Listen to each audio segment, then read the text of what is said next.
खुलुमबाय स्टुडिय'आव उदांस्रि मुसाहारि डिमाकुसि दखरा एबसुआ रोंगौथि सायख' आनजाद खुंफुंदों।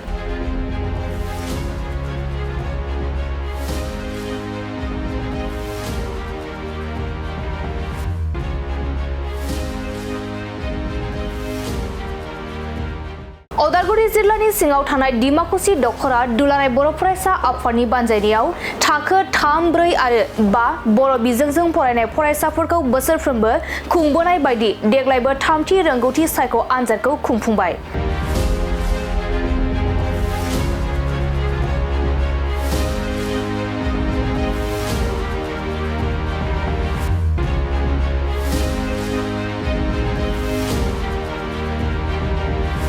डिमाकुसि दखरा एबसुआ बे रोंगौथि आनजाद लानायनि ओंथियानो जादों उन्दैनिफ्रायनो रोंगौथि जानो हानायजों लोगोसे गोजौ थाखोआव आनजाद लिरनायाव फरायसाफोरा लिरनो हानाय आरो गावखौ रोंगौथि जानानै थानो हानाय बायदि होननानै बे रोंगौथि सायख' आनजादखौ खुंफुंनाय जादों।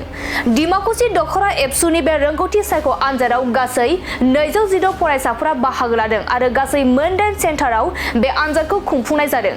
बे रोंगौथि सायख' आनजादखौ बेखेवनानै होयो उदालगुरि जिल्ला एबसुनि सुबुं फोनांजाब नेहाथारि बिरफुं बसुमतारी आरो बाहागो लायो डिमाकुसि दखरा एबसुनि गाहाय नेहाथारि दानसोरां दैमारि आरो लोगो आफादगिरि सन्जय बसुमतारी, सोलोंथाइ नेहाथारि बाबुल बर'जों लोगोसे दखरानि दैदेनगिरि आरो फोरोंगिरि बिथांमोना बाहागो लायो। दखरा दुलाराय बर' फरायसा आफादनि बानजायनायाव दिनै 3थि रोंगौथि सायख' आनजाद बियो दिनै जागायबाय आरो बिनि आनजादनि कुइसन पेपार बेखौ आङो बेखेवना मोननानै आङो जोबोद गोजोननाय मोनदों। दा डिमाकुसि दखरा दुलाराय बर' फरायसा आफादखौ आङो बिनि थाखाय साबायखर जासिदों आरो बेवहाय 3थि रोंगौथि सायख' आनजाद बेखौ थाखो 3, थाखो 4 आरो थाखो 5 बे मोनथाम थाखोखौ लानानै बिथांमोना बानजायदों आरो गासै बेवहाय डिमाकुसि दखरानि सिङाव थानाय गुबुन गुबुन फरायसालियाव फरायनाय खुदिया बिथांमोना गासै 216 जन बिथांमोना बाहागो लादों। गासै 8 आनजाद मिरुआव बे 3थि रोंगौथि सायख' आनजादा जादों आरो बियो बोसोरफ्रोमबो डिमाकुसि दखरा दुलाराय बर' फरायसा आफादा बेखौ खुंबोबाय थादों आरो बे लेखायैनो थाखो 3, थाखो 4, थाखो 5 आरो बिनि गोजौनि जे थाखो दङ थाखो 6निफ्राय लानानै थाखो 8सिम बेखौ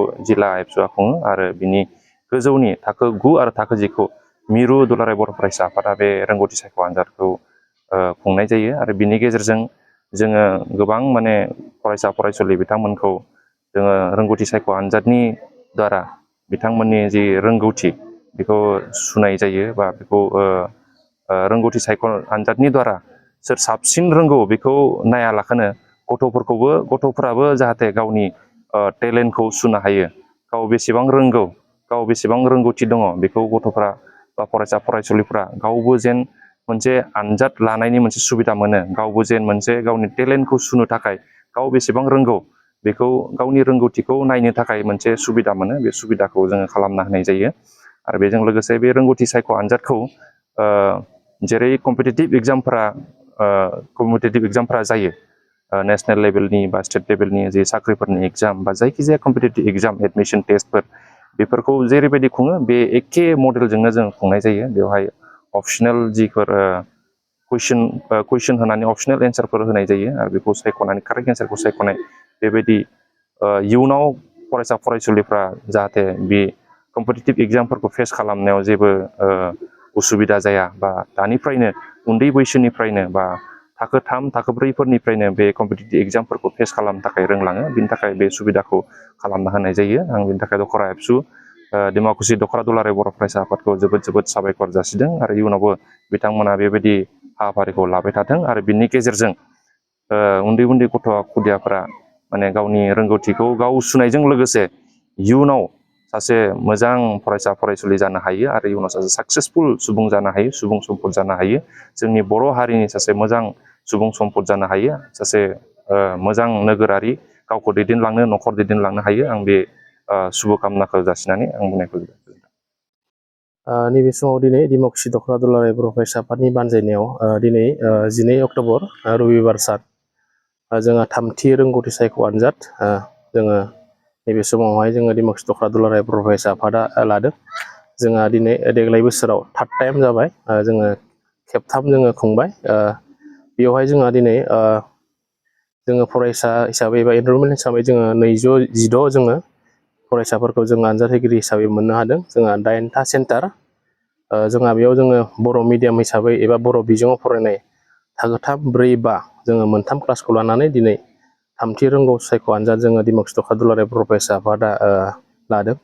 आरो जोंहा एम इ सेक्सन हिसाबै जोंहा जिल्ला आबसुआ लायो, उदालगुरि डिस्ट्रिक्ट आबसु, आरो सेन्ट्रेल हिसाबै क्लास 9, 10 बेखौ जोङो अलरेडि लाखानाय जायो।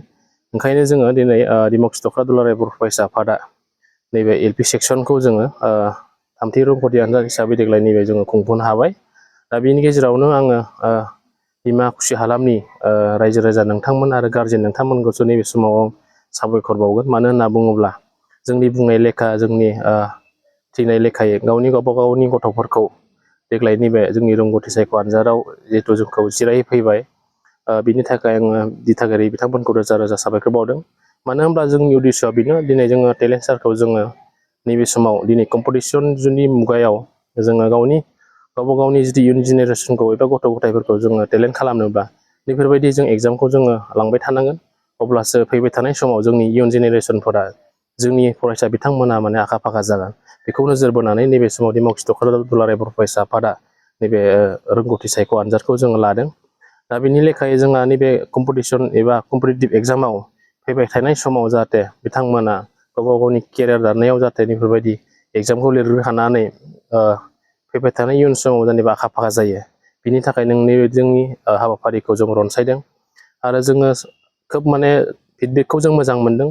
मानो होनब्ला गारजेन बिथांमोना गावबा गावनि गथ'फोरखौ दिनफायलायनानै गावबा गावनि सेन्टाराव थाफैलायनानै नेफैदों आरो गावनि गथ'फोरखौ एग्जामाव जिरायहोदों।